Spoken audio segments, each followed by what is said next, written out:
Bom, pessoal, nessa aula de hoje eu continuo ainda no filo protozoa e eu vou falar do subfilo o Sarcomastigofera. Então, do que a gente vem conversando até o momento, eu vou falar hoje especificamente do micoplasma, tá?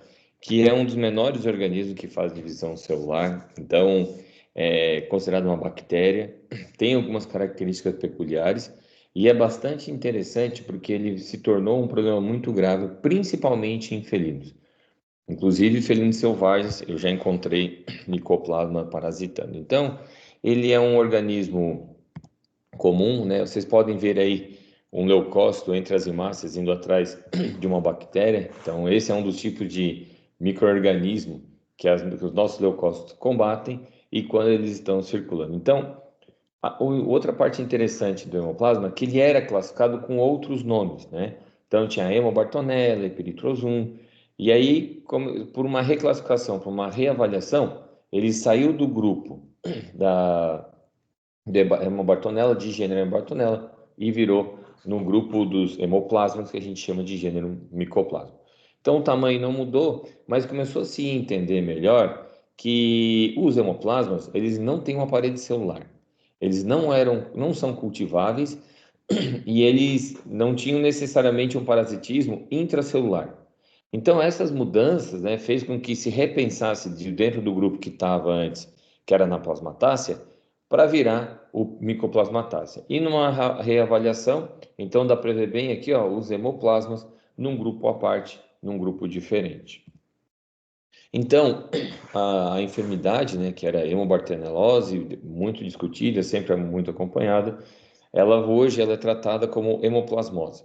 Então, é da classe dos molicutes, a ordem é Mycoplasmatalis, a família é Mycoplasmataceae, o gênero é Mycoplasma. Então, tudo que vocês verem que for mais antigo, que, professor, encontrei um material sobre Hemobartonella, sobre Epitrozoom. Hemobartonella e Epitrozoom, na verdade, hoje a gente chama tudo de Mycoplasma. Então, eles são parasitas extracelulares, principalmente de hemácias, um tamanho de 0,3 a 0,8 micrômetros, então é muito pequeno, não tem parede celular, não tem flagelo, não são cultiváveis. Eles têm uma grande resistência à penicilina e eles são suscetíveis à tetraciclina. Então, esse é o ponto importante, apesar daqui a gente discutir sobre a biologia dos organismos e não necessariamente do tratamento, mas pensando lá na frente em tratamento e controle, até as tetraciclinas são um grupo que se faz o tratamento. Então, com os estudos se dividiu, né? Se dividiu o que era, né, o micoplasma Haemophilus, aí existe o candidato a micoplasma Hemoninutum, o candidato a micoplasma turicensis e o candidato a micoplasma hematoparva. Por que candidato? Porque não foi possível comprovar algumas características, entre elas o cultivo. Então, o micoplasma Haemophilus é o mais conhecido, que tem mais informações a respeito da biologia, e por isso ele tem a nomenclatura completa. Tá? Os outros são candidatos. Existem algumas necessidades ainda de confirmações técnicas para que sejam somente todos eles micoplasma. Então, por isso, a gente chama todos eles de hemoplasmose, porque ainda faltam algumas características. Existem algumas evidências, muitas vezes genéticas, mas não tem uma comprovação total. Então, a gente trata, né, como micoplasmose hemotrópica felina, então seria anemia infecciosa felina, doença infecto-contagiosa causada pelo gênero Mycoplasma, que antigamente era tratado como Hemobartonella. Então, ele tem um tropismo por eritrócitos, por células vermelhas.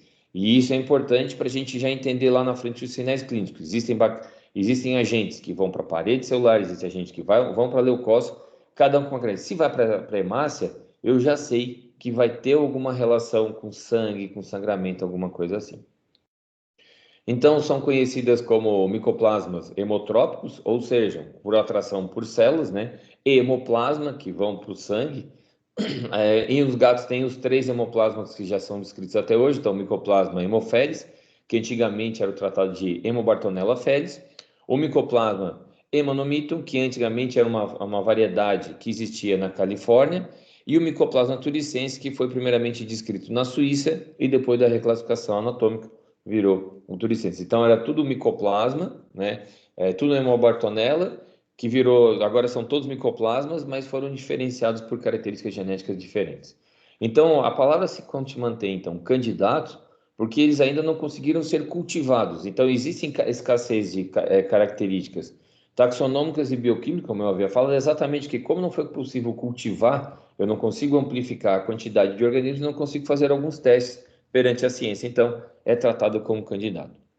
Mas mesmo não cultiváveis, né, eles podem ser observados na microscopia eletrônica, né, na microscopia, desculpa, nos resfriados sanguíneos corados, principalmente com a coloração de Romanovsky.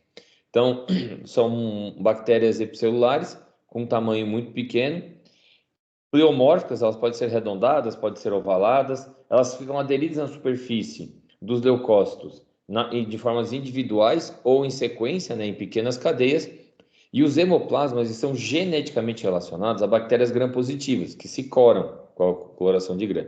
Mas como elas não têm a parede celular, isso gerou uma série de mudanças evolutivas, ela tem, enquanto a sua coloração, elas se mostram como gram-negativa. Geneticamente, elas são mais parecidas com as gram-positivas, mas devido à sua evolução e à perda da parede celular, elas são classificadas como gram-negativas.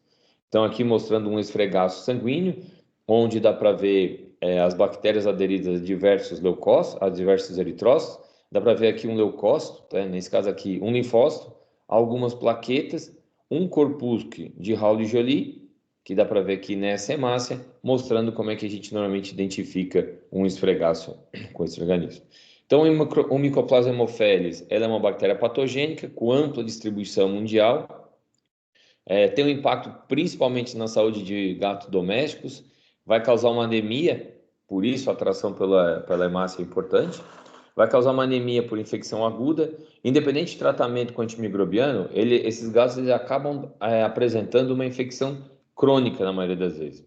O único hemoplasma felino que é patógeno primário que causa uma anemia hemolítica, os outros são secundários. Pode ser fatal para alguns pacientes, principalmente se forem imunocomprimidos. E vale lembrar que elas podem estar associadas com outras enfermidades que aí se torna bastante complicado. Demais espécies são oportunistas, né, provocando a doença, e apenas em animais imunossuprimidos, que é o principal problema. Pode ser um zoonótico, né, pode ser um agente que pode pular para seres humanos, mas principalmente seres humanos que são imunocomprometidos. Como mudou muito a relação de proprietário de gato, muitas vezes as pessoas têm o gato e, com o passar do tempo, pode ficar imunocomprometidas por tratamento, por enfermidade, seja lá o que for. Então tem que tomar bastante cuidado. E aqui são alguns trabalhos mostrando, principalmente no Chile, onde foi feita a avaliação em felinos selvagens, né? Então hoje em dia a gente já sabe também que o micoplasma ele ocorre em felinos selvagens, em áreas remotas, inclusive com relação dos hemoparasitas de felinos selvagens com felinos domésticos. Então aqui dá para ver nessa imagem, nessa área de avaliação de leopardos guigna, né? Onde dá para ver aqui ó, a similaridade que existe entre os micoplasmas de guigna e gato doméstico. Então já está mostrando aqui ó, que o micoplasma, o candidato a micoplasma hemominutum, ele está ocorrendo tanto em animal silvestre quanto em animal doméstico, e em diferentes áreas nessa área aqui, nessa região do Chile. Então, é uma enfermidade que atinge todas as faixas etárias dos dois sexos, então não tem uma predileção. Alta morbidade, ou seja, muitos animais ficam doentes na população. A mortalidade e letalidade são baixas, porque a mortalidade e a letalidade elas são relacionadas com pacientes imunocompetentes, ou seja, aqueles pacientes que já vêm enfrentando um problema com o seu sistema imune.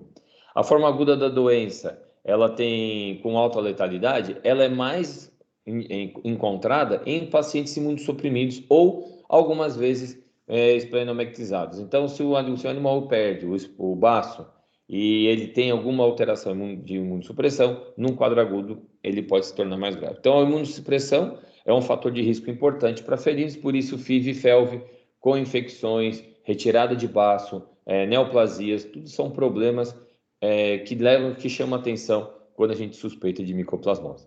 Animais adultos machos, né, com livre acesso à rua, tendem a apresentar um maior risco porque tem por briga e com outros animais, acaba se transformando em problema. Então, gato de rua, ele é fator de risco para todos. Gato de rua não é aquele que mora na rua, mas gato de rua é aquele que tem acesso à rua.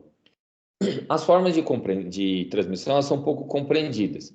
Os animais podem ser cometidos por ingestão oral ou injeção parenteral com sangue infectado, ou mesmo em transfusões. Pode ter relação com vetores como pulgas e carrapatos, que podem ser transmissores, né? O Mycoplasma haemophilus e o Mycoplasma haemominutum já foram detectados em pulgas Kinetophalides felis.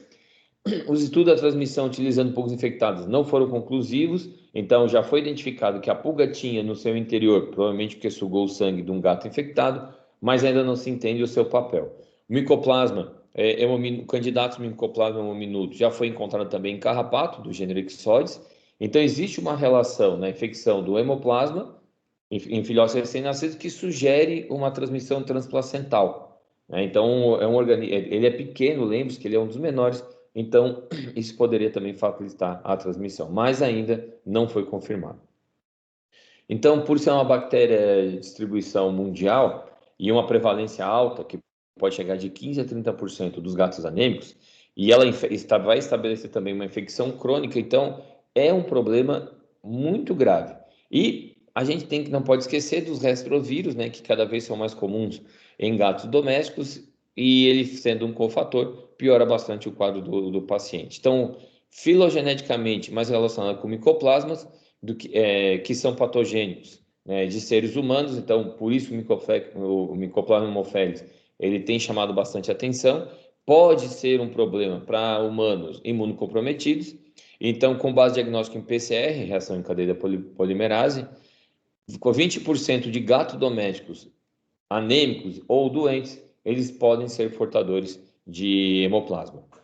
E os gatos sem manifestação clínica, a prevalência vai estar girando em torno de 2 e 4%, que é significativa, né? Para o paciente que não tem quadro clínico nenhum. No Brasil, a relevância em gatos anêmicos pode chegar até 37%, que é muito alto, e 10% considerados nos gatos clinicamente sadios.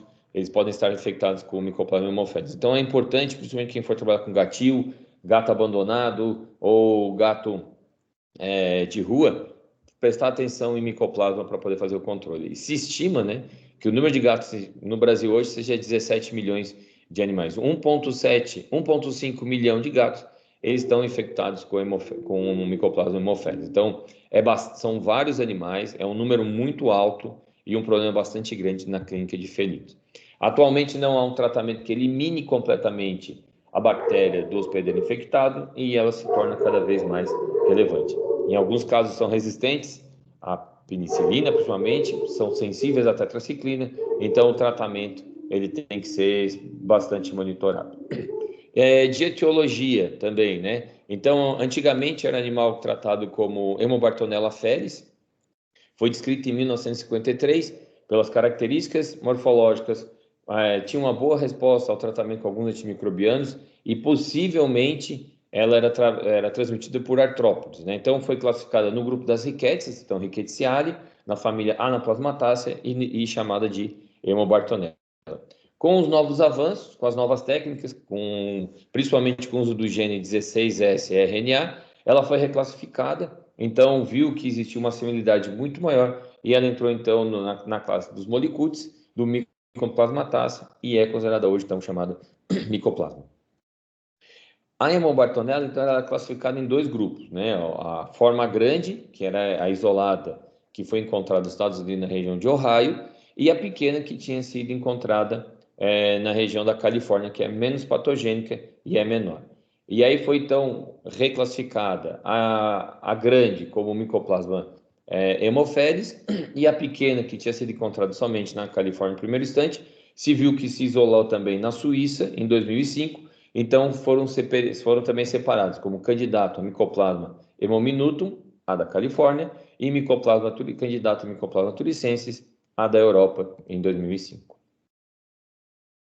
Então, são os menores organismos autorreplicáveis, então eles conseguem se dividir, estão geneticamente relacionados a gram-positivas, mas elas, por característica de não se corar, elas não têm a parede celular, elas são chamadas de gram-negativas. Então, elas descendem da evolução redutiva, onde elas perderam muitos genes, por isso ficaram menores, e elas mudaram várias rotas metabólicas. Por isso que é tão importante elas terem contato com as células para poder melhorar essas rotas metabólicas.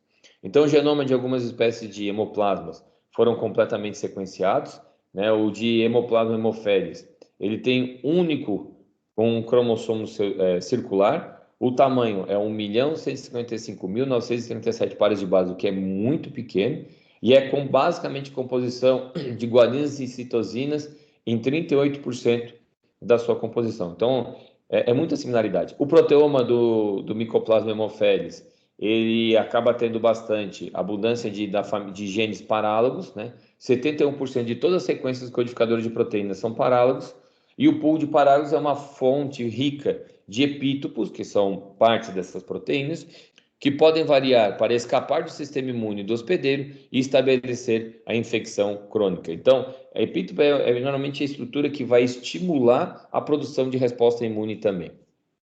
Então, as características como sequência codificadora de enzimas de restrição organizadas dentro de uma família de parálogo, juntamente com várias sequências repetitivas que tendem, né, ao inter e intragênicas no genoma do Haemophilus, são importantes em relação a esse grupo. A ocorrência da variação de fase relevante para a bacteriemia cíclica, que é uma característica também do micoplasma, a forma com que isso tem uma grande persistência de infecção nos felinos. Então, fatores de chave de indução de imunidade são os genes codificadores de lipoproteínas e peptídeos. Então, isso é importante para desencadear a resposta imune. Aí as proteínas que se ligam à membrana, então, proteína chamada proteína de choque térmico, as adesinas.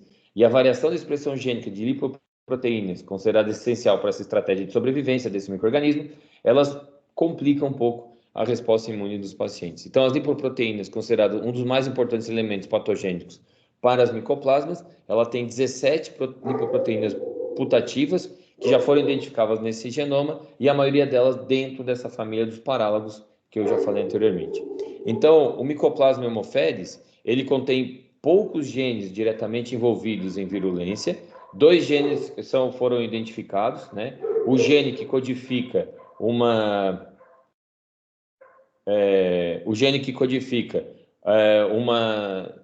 cianoglicoproteína, endopeptidase, que faz a lise do eritrócito, então faz uma clivagem da glicoproteína, e ela é abundante na membrana eritrocitária, uma abundância da hemácia. Esse gene que codifica esse superóxido, né, a gente vai chamar de SOD-A, e ele é presente apenas no Mycoplasma haemocanis, que é um outro tipo de hemoplasma que a gente não vai tratar porque não tem tanta relevância, tá? Então, a atividade do SOD-A constitui a sobrevivência do Mycoplasma haemophilus. Indiretamente, a habilidade de atuar como primário patógeno.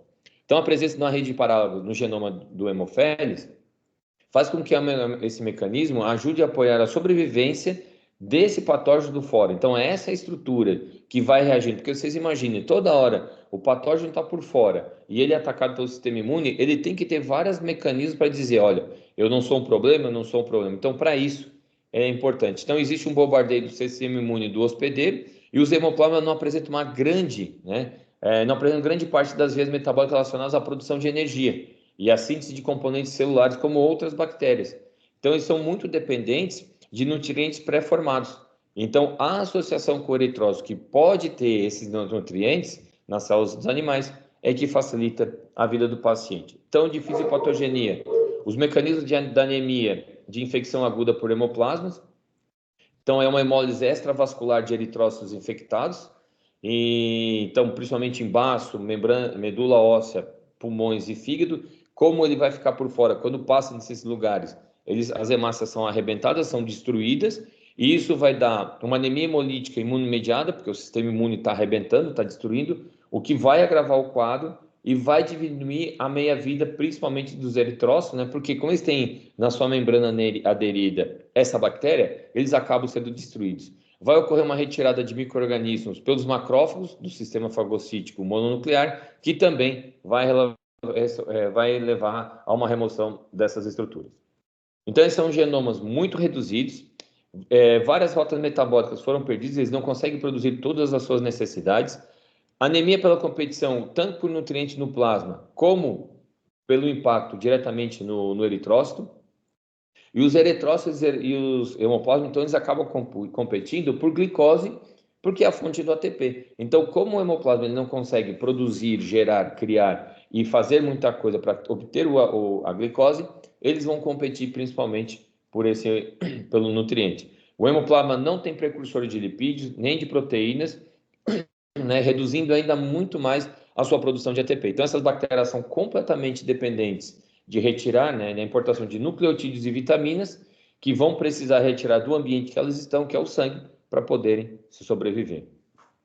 Então, a patogenicidade de Mycoplasma haemophilus ligada à superfície celular, né, antigenicamente dinâmica, dão todas essas características. Então, é a presença dessa bactéria na porção externa da hemácia, junto com seus mecanismos, para poder persuadir o sistema imune, é que dão a bagunça dessa enfermidade. Então, isso permite que o patógeno se multiplique sem ser detectado por um período. A capacidade de um micro-organismo infeccioso alterar sistematicamente as proteínas apresentadas ao sistema imune do hospedeiro. Então, ela apresenta uma proteína, depois apresenta outra. Lembre-se que o sistema imune ele vai pegar essa proteína para produzir um anticorpo para aquela proteína, só que ele vai alterando. Então, é um agente que está sempre em modificação, então ele é muito difícil de ser detectado e às vezes ele é impossível de ser eliminado. Isso também impacta no que a gente entende por diagnóstico mais tarde. Então, existem picos de bacteremia que parecem estar relacionados a uma emergência de alguma variante antigênica derivada da recombinação dos genes que tem o hemoplasma. E aí, na verdade, a gente, com essa modificação, com essa variação, pouco se conhece, pouco se sabe da resposta imune do gato frente ao micoplasma. Então, a infecção aguda, o hospedeira, ele acaba eliminando micro-organismos. O Mycoplasma haemophilus, ele vai expressando variantes de antígeno, ou seja, cada vez uma proteína diferente, e ainda não identificados pelo sistema imune, e eles vão se persistindo, se multiplicam e os anticorpos não conseguem detectá-los, não conseguem avaliá-los para o organismo poder identificar. Então, a variação antigênica pode explicar essa flutuação, né, iniciais da bacteremia, produz uma bacteremia, produz um antígeno diferente e vai replicando de forma distinta. Mas ela não explica a diminuição do número de micro-organismos e pode desaparecer com o tempo. Então, existem alguns casos que diminuem bastante. O hospedeiro pode estabelecer a resposta baseada em anticorpo contra antígenos não variáveis, e isso ajudaria a manter a concentração de bactérias. Então, por mais que a bactéria produza proteínas diferentes, existem alguns epítopos que se mantêm iguais e o corpo tenta combater nisso. Aí o anticorpo formado contra esses antígenos variáveis, algumas vezes pode ter reação cruzada. Então, a proteína, por mais que tenha uma variação, existem similaridades. E se ela for mais similar, se for bastante similar, o anticorpo consegue, mesmo não sendo exatamente para aquela proteína criada, ele foi similar, ele acaba encaixando e gerando uma resposta. Então, são capazes de controlar parcialmente os picos de bacteremia. Outra explicação plausível que se imagina, né, que a alta bacteremia prolongada durante a infecção de Mycoplasma haemophilus promove uma desregulação na resposta de TCD4, neutrófilo, tenta fazer fagocitose, não consegue, chama macrófago, o macrófago dá a paulada, apresenta para linfócito T, do linfócito T apresenta para linfócito B. Então, o CD4, ele está nesse caminho. Mesma coisa como foi descrito lá para anaplasma marginal. Tá? Então, a falha em estabelecer uma resposta de células T adequada para contribuir à persistência, né? Pode contribuir à persistência da bactéria. Então, nos gatos portadores, a evidência de que a quantidade de cópias de DNA flutua durante a infecção e ela reduz principalmente no final. Os gatos podem se tornar negativos em determinados momentos, com ou sem tratamento, por essa flutuação. Por quê? Porque como muda a proteína, de acordo com o teste que eu faço, eu procuro a proteína. E se ela foi modificada em relação ao que tinha há um tempo atrás, eu posso dar um falso negativo. Então, os gatos que são doadores devem ser muito testados, né? Existe uma viabilidade dos hemoplasmas na bolsa por um período de tempo e já foi encontrado o Mycoplasma haemophilus viável em bolsas estocadas por mais de 1 hora. Então, esse é um cuidado bastante grande, principalmente na transfusão, e por isso que eu falei, essa flutuação, essa variabilidade da proteína externa produzida pode ser um problema na hora do diagnóstico. Basicamente, esse hemoplasma, ele vai produzir uma destruição de hemácias, então alteração da membrana eritrocitária, o imunomediado nos órgãos como o baço, o fígado e o linfonodos que vão quebrar as hemácias que apresentam na sua porção externa o micoplasma, os anticorpos também desencadeia e contra o organismo atuando na membrana, acabam provocando também. Então, isso vai acontecer, uma hemólise extravascular, isso vai dar uma hiperbilirrubinemia, porque todo o conteúdo vai ser metabolizado no fígado e vai acabar caindo na circulação, vai produzir uma anemia regenerativa e algumas vezes tem os testes de Cumb que são positivos. Então, esse animal vai ter uma reticulocitose e uma macrocítica hipocorômica, ou seja, as hemácias são grandes, pouco coradas nesse primeiro desencadear. Então, dá para ver uma flutuação, né, dos tipos de variação de hemoglobina de acordo, né, se é micoplasma hemophilus, micoplasma hemonominutum ou turicensis, de acordo com o período de dias. Elas não são iguais na sua forma de atuar. Então, a infecção aguda ela vai gerar uma crise hemolítica grave que pode levar à morte. Então, o animal vai ter sinais gerais, né? Apatia, letargia, fraqueza, taquicardia, taquipneia, esplenomegalia e icterícia são compatíveis com diversas enfermidades. Então, aqui a gente tem que sempre ficar atento ao diagnóstico diferencial. Vai ter um pico de infecção de Mycoplasma haemophilus mais ou menos com 2 semanas e vai ter uma flutuação na quantidade de cópias durante a infecção. Não há uma correlação entre a quantidade de cópias e a severidade da anemia, tá? Como é que a gente faz a prevalência? Das 3 espécies de hemoplasmas de felinos, que já foram identificados em todos os continentes, né, com exceção da Antártica, os estudos de prevalência devem ser interpretados com atenção no tipo, o teste diagnóstico utilizado e a área geográfica. Então, é preciso saber e entender melhor como eles são candidatos, 2 deles, não se tem um 100% de certeza dos testes, porque eles não conseguiram ser reproduzidos em cultivo celular, e essa dificuldade tem atrapalhado um pouco. Mycoplasma minutum de 10% a 32%, o turicensis 26% e o Haemophilus 4% nos animais sadios e até 46% nos animais anêmicos. Então, no Brasil, as 3 espécies de hemoplasmas já foram descritas, principalmente em regiões que foram mais estudadas, Rio de Janeiro, Rio Grande do Sul. No Rio Grande do Sul, já foi encontrado de 13,5% e no Rio de Janeiro a 10% de infecção.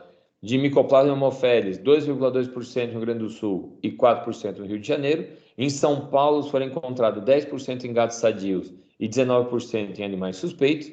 E o Mycoplasma haemophilus pode apresentar uma maior prevalência em comparação com o hemominutum na maioria dos estudos que foram avaliados. Então, poucos estudos de prevalência foram feitos de turicenses, né? E esses estudos encontraram aí mais ou menos 2,7%. E a variação de resultados da prevalência nas regiões, né? Elas podem ser explicadas pela sensibilidade do método diagnóstico e o tipo de população estudada. E outros cofatores, né, que muitas vezes é comum de apresentar, como FIV e FeLV. Então, a gente tem uma informação, né, se a gente voltar nesse slide aqui, que pode chegar até 2,2%, então, basicamente assim, pelo menos 4% dos gatos no Brasil vão apresentar um tipo de hemofilus, mesmo entre os sadios. Por que isso é relevante? A gente não consegue, não tem estudos suficientes, não faz estudos mais amplos e não faz um estudo melhor comparativo. Porque se a gente entendesse melhor, a gente conseguiria tratar melhor dos pacientes. Então, muitas vezes, o gato que tem FIV, que tem FeLV, a gente entra com tratamento, desencadeia outras coisas, não sabe o que é, pode ser o micoplasma. Então, aqui dá para ver bem, né, nesse desenho, né, a presença de Mycoplasma haemophilus parasitando aqui essas hemácias, e dá para ver também aqui, como tem nessa seta e nessas imagens aqui à direita, que são de artigos diferenciados. Então, o animal vai apresentar, principalmente no quadro agudo, bacteremia, anemia hemolítica, anemia imunomediada, destruição de hemácias, as mucosas vão ficar pálidas, o animal vai ficar desidratado, vai ter pirexia, aumento de temperatura, vai ter letargia, aumento de fígado, coloração amarelada e o paciente pode ir a óbito. Então, em estudos experimentais realizados em gatos, eles pegaram o Mycoplasma haemophilus e aplicaram nos animais e eles mostrou que tinha uma bacteremia em ciclos, né? E aí foi acompanhado a febre, a letargia, principalmente 2 semanas após a infecção. Então, nesse período, 80 a 90% dos eritrócitos podem estar infectados, contendo várias bactérias por eritrócito, né? E ter uma redução de até 15%. Uma vez infectado, eles permanecem portadores crônicos por longos períodos, possivelmente a vida inteira, né? E alguns pacientes, principalmente os mais velhos, eles acabam tendo baixa bacteremia e muitas vezes ausência de sinais clínicos. Os animais com infecção crônica podem desenvolver a doença aguda, em uma situação ele vai ser feita uma operação, como a retirada do baço, ou mesmo porque ele adquiriu um outro agente, como FIV e FeLV, ou seja, animais imunossuprimidos. Então, o candidato a Mycoplasma haemominutum não apresenta sinais ou apenas uma leve anemia. Esse mesmo agente, ele tem menos patogenia dentre todos os hemoplasmas, então ter o agente não significa que ele seja tão grave assim. O candidato a Mycoplasma turicense, ele tem uma ausência de manifestação clínica, outras doenças normalmente estão associadas e o animal só vai ter problemas se ele tiver imunossuprimido, né? E a anemia, né, que foi encontrada num estudo experimental com Mycoplasma turicensis, mostrou anemia grave em um gato após imunossupressão por metilprednisolona, ou seja, a utilização de corticoide deu uma imunossupressão e o paciente desenvolveu um quadro grave. E a moderada redução do valor globular em um gato imunocompetente também foi encontrado em outro paciente. Existem vários tratamentos, né, apesar de não ser completo, mas as tetraciclinas, oxitetraciclina, doxiciclina, o enrofloxacina, a marbofloxacina e o parafloxacina. Então, quinolonas também tem alguma ação. Aqui só para fazer um comparativo, da onde estão os agentes, da onde estão as estruturas, né? Então aqui, Citoxum, vocês conseguem ver as duas formas que apresentam, Babesia ou Theileria, né? Também a sua composição, o Mycoplasma na borda, né? E o corpúsculo de Rowley-Joly, que é a partícula de Rowley-Joly, no interior da hemácia. Como é que a gente faz uma prevenção? A gente procura identificar quem são os portadores, quem apresenta o agente, testa os animais para hemoplasma anualmente, então tem que ser um estudo periódico, não há vacina, esse sistema imune bagunçado é muito complexo para poder produzir uma vacina ainda hoje, fazer o controle de pulga, fazer o controle de carrapato, tomar cuidado com reutilização de seringa, hoje é uma prática hoje que ela tem que ser, no mínimo, abolida, né? Porque a facilidade que a gente tem no material, eu sei que é consumo, eu sei que é gasto, mas o impacto na saúde é muito mais importante, então não se deve utilizar agulha e seringa para animal nenhum. Separar, uma vez tendo o animal infectado, separar, porque pode ser transmitido por briga. Os doadores de sangue, eles têm que ser sempre testados várias vezes, então isso é uma dor de cabeça para banco de sangue, já que é muito difícil conseguir pacientes de gatos doadores. E os animais cronicamente infectados devem ser sempre monitorados e qualquer situação de estresse que pode levar o paciente a manifestar deve ser combatida. É comum acontecer, então, algumas co-infecções, então, no trabalho de Santos, né, que foi feito um comparativo, se viu Mycoplasma haemophilus, se viu Mycoplasma haemominutum e Mycoplasma turicensis, e fez uma comparação de quantos que os agentes, qual era a porcentagem, né, dos que tinham somente um agente ou que tinham vários. Estudos feitos hoje em dia em felinos selvagens são bastante comuns, então já existem estudos feitos em onças, em pumas, em lobos, em cachorro do mato vinagre, em diversos zoológicos principalmente, e já se encontrou os animais positivos para uma grande variedade. Já teve uma detecção também em onça pintada de vida livre, onde se encontrou o micoplasma, né, tanto o Mycoplasma haemophilus como o haemominutum e o turicensis em algumas regiões diferentes. Um grande X de haemominutum, de micoplasma, é que a forma de transmissão ela não está bem clara, né? Então se discute se ela tem a transmissão transplacental, algum tipo de micoplasma, se discute se pode ser transmitido por um mosquito, como o caso do Aedes, se discute se pode ser transmitido por um carrapato, como o Rickettsia. Então não se entende ainda exatamente quais os mecanismos. Mas a gente sabe que diferentes vetores podem ter o papel, briga vertical, e a gente já discute bastante também a questão de transfusões. Inclusive, por isso, a gente se preocupa em relação a pacientes humanos. Já foi descrito um caso de hemoplasma infectando um paciente HIV positivo, então é cada vez mais alerta dessas relações entre diversos pacientes humanos com pacientes animais. Então, os principais fatores de risco associados são machos que acabam brigando, animais velhos pelo risco acumulativo, né? Brigas e mordeduras por formação de abscesso porque pode contaminar. Animais que têm acesso à rua e infecção por retrovírus, como o FIV e FeLV, também são bastante delicados. Eu também gostaria de salientar que cada vez mais a clínica de felinos está se desenvolvendo, mas ainda existem alguns casos que a gente precisa utilizar bastante corticoide, e o corticoide acaba promovendo uma imunossupressão, tá certo? Então era isso que eu tinha para falar de micoplasma e até a próxima aula.